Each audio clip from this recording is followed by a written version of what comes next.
O tema de hoje é o poder da palavra. Tendo purificado a vossa alma pela vossa obediência à verdade,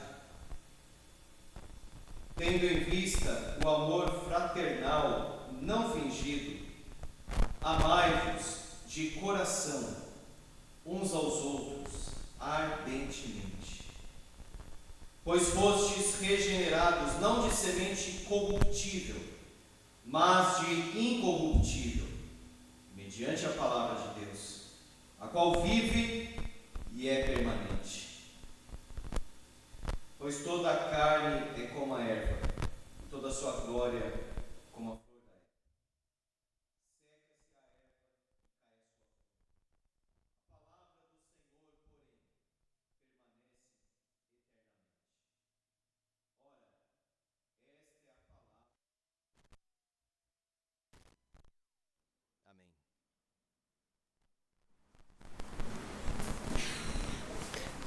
Quando uma pessoa toma um remédio forte, quando é muito forte, ela pode ficar confusa, não falar direito e ter alguma reação. As pessoas falam assim, ele está sob o efeito do remédio. Anestesia também é muito comum acontecer isso. Quando você volta depois de muito tempo, primeiro que você nem lembra as coisas e fica confuso e faz ou fala umas coisas que não tem o menor sentido. E as pessoas falam, ele está sob o efeito da anestesia. De modo semelhante, quando uma pessoa age como um crente, quando alguém abandona a velha vida e começa agora uma nova vida, nós pensamos mais ou menos nesse sentido também. Ele está sob o efeito da palavra. A palavra está agindo na vida dele, por isso que ele está falando desta forma agora. Agora ele está ouvindo Jesus. Agora ele está colocando a sua vida nos moldes do que está escrito neste livro. Ele está sob, ou seja, debaixo do efeito, do domínio e do poder da palavra. O texto tem duas divisões básicas. A purificação, versículo 22, e a regeneração. Primeiro ponto, então, o poder purificador da verdade. A verdade purifica, versículo 22. A semente regenera, versículo 23. E depois fala dessa palavra que faz isso. O poder da palavra é um poder purificador da verdade interno. Olha o versículo 22. Tendo purificado a vossa alma. Não é tomar um banho, não é ser batizado, não é dar uma retocada no comportamento. É ter uma purificação interna da alma, tendo purificado a vossa alma. E alguém pode dizer, mas o que aconteceu com a minha alma? Ela está suja? Está. Espiritualmente falando, é óbvio, porque a alma não é matéria. Mas espiritualmente, o nosso coração, nossa alma, espírito, como você quiser chamar, o nosso ser interior está manchado. Nós somos pecadores. O pecado nos tirou daquele estado de dignidade, de perfeição e de santidade. O homem sem Cristo, aos olhos de Deus, é um homem manchado pelo pecado. Pedro então está dizendo, Jesus Cristo salvou vocês. Quando vocês receberam a palavra, esta palavra banhou, foi como um banho na alma, o banho purificador, a lavagem, a purificação da alma. Portanto, é uma purificação interna, é algo que acontece no coração, lá dentro, lá fundo no homem. Segundo, purificação responsiva. Olha só, pela vossa obediência à verdade. Isso aqui, se a pessoa não compreender outros textos da Bíblia, porque a gente precisa entender um texto da Bíblia, colocando outras luzes nele. Então, outros versículos para entender o versículo em questão. Acompanhe o texto. Por favor, preste muita atenção nas palavras, no que eu estou falando aqui. Presta atenção. Tendo purificado a vossa alma, pela vossa obediência à verdade. Então, quer dizer, se eu obedeço, eu purifico a minha alma? Se nós não tivermos outros textos na cabeça, ou seja, uma doutrina mais completa sobre o assunto, se nós olharmos apenas para este texto, nós poderíamos pensar o seguinte: eu sou salvo pelas obras, eu sou purificado porque eu obedeço. Contudo, João fala que o sangue de Jesus nos purifica de todo pecado. E Pedro, um pouco antes, olha só o versículo 18. Sabendo que não foi mediante coisas corruptíveis como prata, ouro, que fostes resgatados do vosso fútil procedimento que vossos pais vos legaram, mas pelo precioso sangue. Então nós somos purificados pelo sangue de Jesus. E esta purificação de Cristo inclui obediência. Então Pedro está dizendo o seguinte: a sua alma foi purificada, então ele te colocou num estado, num lugar de obediência à verdade. Você ouviu a verdade, você ouviu a mensagem do Evangelho, você respondeu. Por isso que é uma purificação responsiva, porque é uma obediência, é uma resposta à verdade. Não é uma vida de total obediência, porque não tem. Eu desobedeci, eu desobedeço, eu desobedecerei. Você também. É claro que nós vamos caminhar num progresso de obediência, vamos abandonar o pecado, mas a vida estará longe de ser perfeita, longe. E não precisa nem dizer, olha, eu não sou perfeito, ninguém acha que você é perfeito. Não precisa falar isso, porque ninguém acha mesmo. Ninguém acha que alguém nesse mundo é perfeito. A Bíblia fala, não há homem que faça o bem e não peque. Nivelou todos nós debaixo do pecado. Então quando fala pela vossa obediência à verdade, está incluindo a obediência dentro desse processo aí de purificação. Então olha só, alguém diz, não, eu fui lavado no sangue de Cristo, só não obedeço, mas eu fui lavado. Não foi, segundo Pedro. Porque a purificação da alma envolve uma obediência, uma prontidão, uma resposta à verdade de Deus. Terceiro, essa purificação é frutífera, tendo em vista. Então acompanhe aí o andamento do texto, porque Pedro tem muito isso. Purificação da alma, que inclui obediência, que visa, tendo em vista o amor fraternal, não fingido, amai-vos de coração uns aos outros ardentemente. A palavra amor, aí traduzida como amor fraternal, é diferente na língua grega desta outra palavra, amai-vos. Amor fraternal é Filadélfia, que envolve filos, amigo, amizade. Amai-vos aqui está ligada à raiz ágape. Então veja, esse amor fraterno não é aquele amor de sacrifício, de entrega, de disposição. O amor fraterno é aquele amor mesmo de amigo, de companheiro, de estar junto, de realmente estar ao lado de alguém.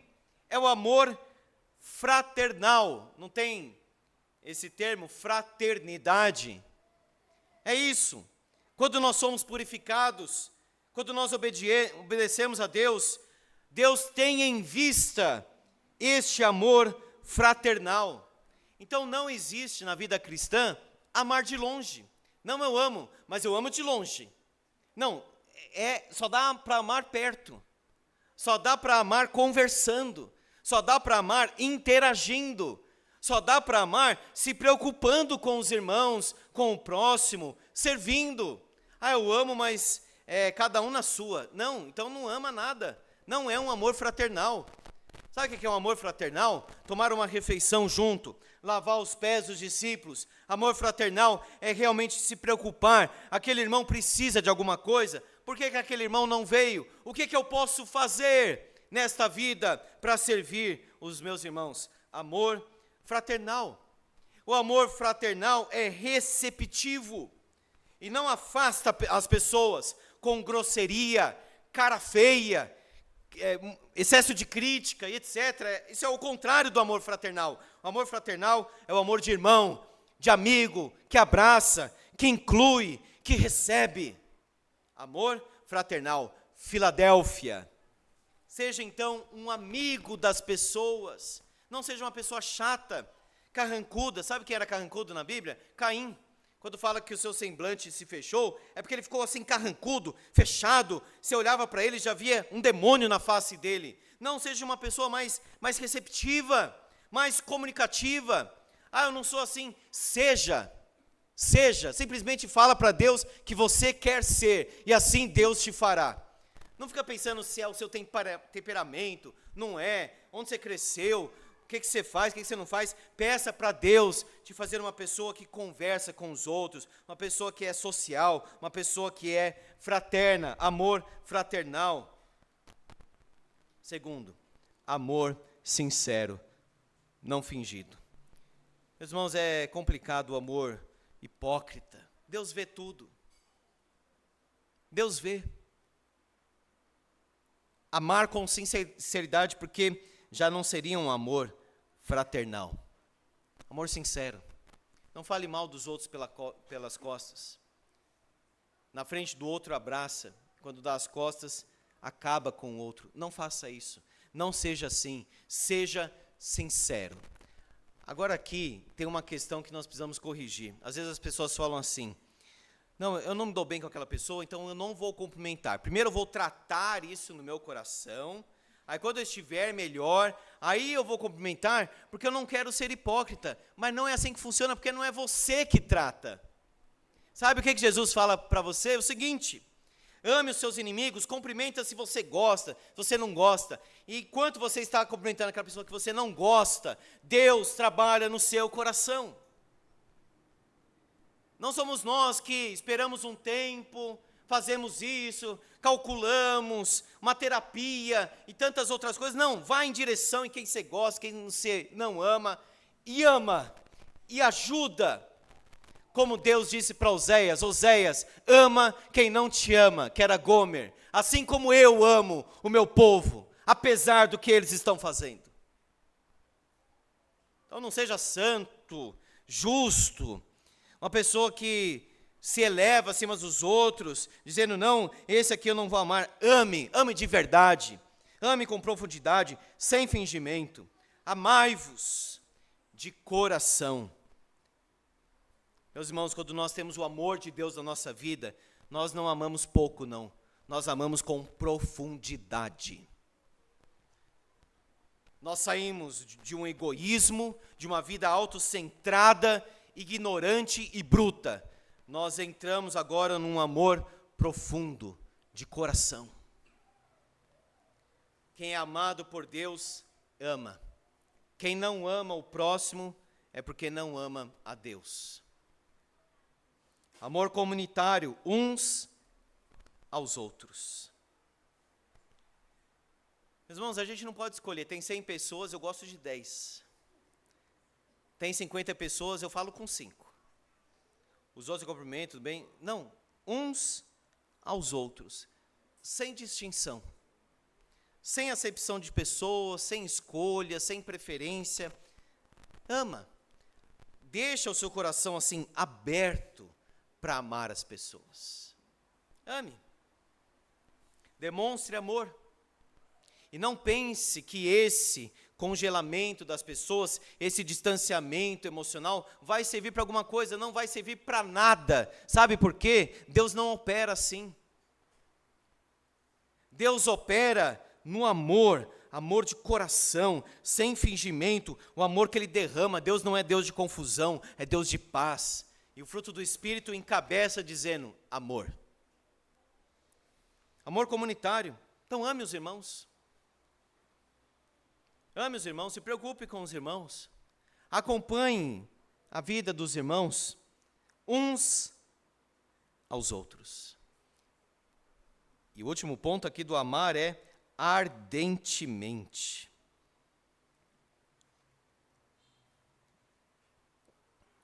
Temos que pedir perdão a Deus depois dessa lista? Eu acho que sim.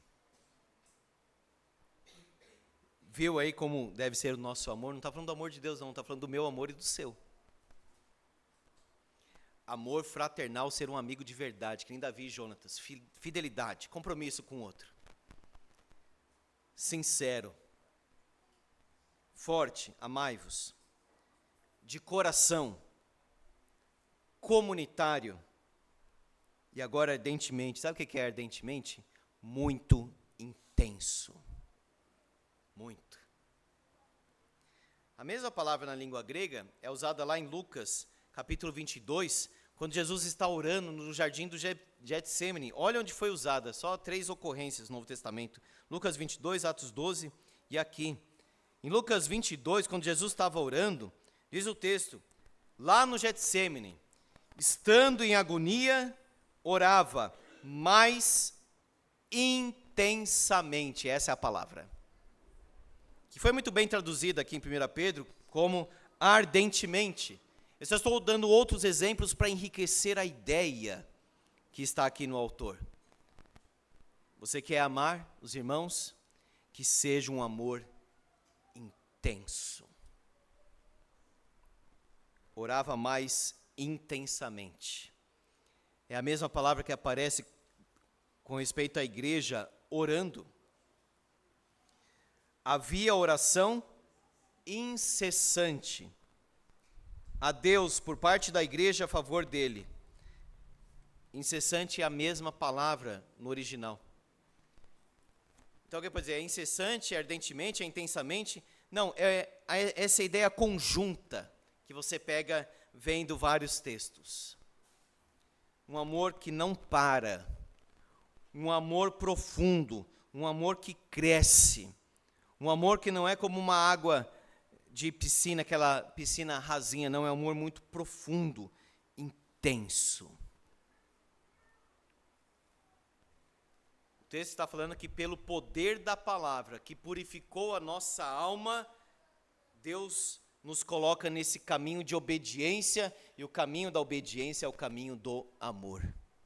Não importa o que você faça na igreja. Se o seu dízimo seja o maior em termos de valor, não importa nada, seria melhor que não desse até, se você não tiver amor. Ah, mas eu pregava, mas eu tocava, eu cantava, eu entreguei o dízimo, eu fui batizado, eu participei da ceia. Se você não ama, você não foi salvo, você não é salvo. Deus quer da nossa parte um amor mais profundo. Quando Ele fala, nisso conhecereis todos que sois meus discípulos, se tiverdes amor uns pelos outros. Que a nossa igreja seja conhecida pelo amor. E não só o amor ágape, mas o amor também filéu, o amor dos amigos, o amor da amizade, do companheirismo, da fraternidade. Vindo para cá nessa rua ali, parece que tinha uma festinha nesse Lava Rápido. Aquilo não é amor nada. Aquilo não é festa de nada. Aquilo não tem vínculo de coração verdadeiro. Aquilo é um prazer, aquilo é uma euforia que passa. O amor procede de Deus. Então o amor não é estar numa festinha abraçado, dançando com o outro, curtindo, balançando. Não. O amor é este amor fraterno, de irmãos, de amigos que estão dispostos a viver juntos, morrer juntos, viver em comunidade, em comunhão, em fraternidade. Amor mais profundo é o que nós queremos. Ame, peça isso para Deus. Deus, eu quero conhecer o teu amor. Porque se não conhece o amor de Deus, não vai amar. Primeiro, Senhor, eu quero conhecer o teu amor na pessoa do teu Filho Jesus, porque Ele é a fonte de todo amor. Segundo, eu quero amar. Eu quero amar os irmãos, eu quero amar a minha família, eu quero amar o meu próximo. Na verdade, a família deveria ser os irmãos também incluídos. Eu quero amar a igreja, eu quero amar a sociedade, eu quero amar o meu país, eu quero amar o mundo. Eu quero ser uma fonte a jorrar amor na vida de outros corações. Leve amor para alguém nesta semana. Fale do amor de Jesus.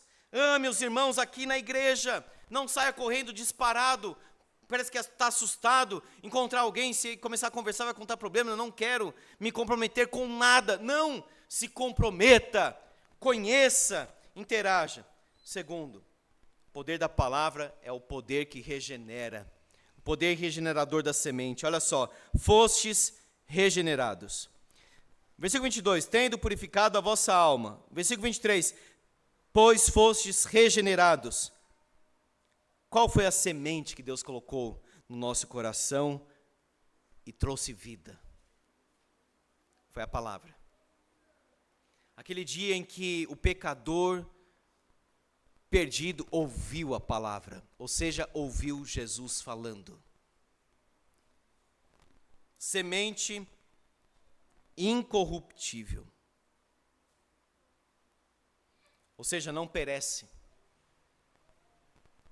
Mediante a palavra de Deus, é como se o Senhor colocou aquela semente, jogou água ali e frutificou vida no coração. Semente incorruptível, não perece. Semente divina, olha só, mediante a palavra de Deus. Deus falou ao coração. É como se a pessoa estivesse diante do próprio Deus, o homem e Deus. E pense assim nesta noite, você diante do trono de Deus, é você e Deus. Não eu, esquece que eu estou aqui, poderia ser qualquer outro. Você e Deus. Você diante de Jesus, e Ele está falando ao seu coração. Qual vai ser o terreno, qual vai ser o tipo de solo do seu coração? Vai gerar fruto, porque essa semente é divina. Olha só, mediante a palavra de Deus, a qual vive. Não está falando de Deus. Preste atenção aí, no português. Mediante a palavra de Deus. Se estivesse assim, o qual vive, está falando de Deus. O qual vive. A gente tem que tomar muito cuidado em usar a qual, o qual, porque vira uma coisa assim confusa. Mas olha só, no texto está dizendo a qual. Então está se referindo à palavra. Certo? Não está falando de Deus, que teria que ser masculino. Mediante a palavra de Deus. E a palavra de Deus vive e é permanente. Seria mais fácil entender se fosse uma referência a Deus. Mediante a palavra de Deus, o qual vive e é permanente, ou seja, eterno. Mas está falando da palavra de Deus. Como a palavra de Deus vive? As letras vivem? Um conteúdo vive? Histórias vivem? Mas, meus irmãos, a ideia aqui é que a palavra de Deus, ela é o próprio Deus comunicado ao coração. A palavra de Deus é viva, não é um livro que a gente lê, um livro qualquer, que a gente lê uma história, concorda, discorda, gosta, não gosta, fecha, não tem um efeito de vida na alma, de sair de um estado de morte para a vida, mas a palavra de Deus é viva. Este livro traz vida, por isso que é viva. E é permanente. Aí Pedro cita aqui Isaías, toda a carne é como a erva, toda a sua glória, ou seja, a humanidade, os homens, como a flor da erva.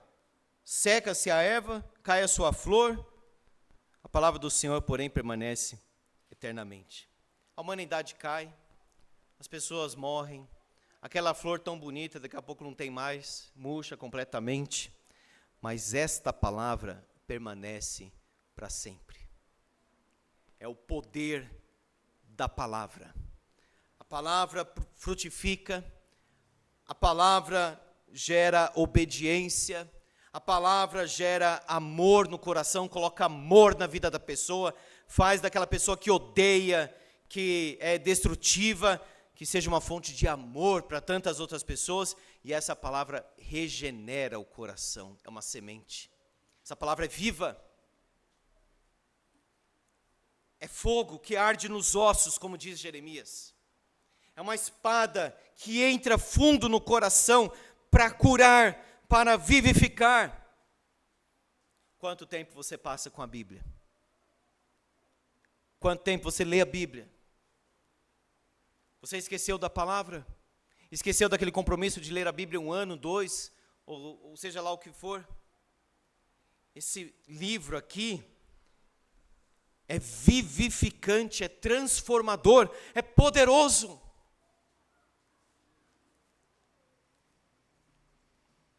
Não vale a pena passar mais tempo assistindo série de Netflix, jogando joguinhos de videogame ou qualquer outra coisa e tão pouco ou quase nada com a palavra de Deus. Tem alguns devocionais hoje, cada dia. Tem um que o pessoal ouve muito que eu não conheço, Café com Deus Pai, e tem muitas devocionais. Eu ouço, inclusive um do Charles Spurgeon, Promessas Preciosas, eu ouço todos os dias aquele. Mas, amado irmão, você pode ouvir Hernandes, Augustus, quem você gosta, Joe Bick e tantos outros. Mas, amado irmão, nada substitui o tempo com a palavra. Nem leia a palavra lendo vários comentários. Não, vai ler a Bíblia, leia somente a Bíblia, o texto liso. Nem os títulos aqui você lê, somente a Bíblia. Se você gosta de ouvir a Bíblia, ouça, mas ouça com atenção, preste atenção naquilo que está sendo lido. E Pedro termina dizendo, vocês ouviram a palavra, esta é a palavra que vos foi evangelizada, esta é a palavra que chegou até vocês, vocês receberam, foi proclamada, esta palavra viva, incorruptível, divina, viva, permanente e proclamada para eles. Começando com aquela ilustração lá do início do sermão, sob o efeito da anestesia, do remédio, você está sob o efeito da palavra? A palavra tem atingido a sua vida, a sua alma. Você chora diante da palavra de Deus, você medita na palavra de Deus, você olha para a palavra de Deus dizendo, segue esse caminho, você diz, Senhor, eu seguirei. Tem uma pronta obediência diante da palavra. Jesus falou muitas vezes, até lá com João, no último livro da Bíblia, Apocalipse, quem tem ouvidos para ouvir, ouça. Ouça Jesus chamando você.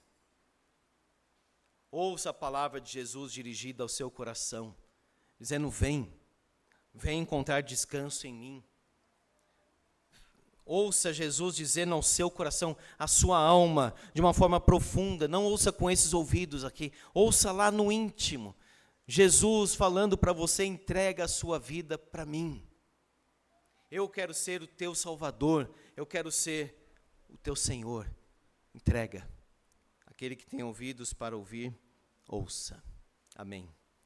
Feche seus olhos.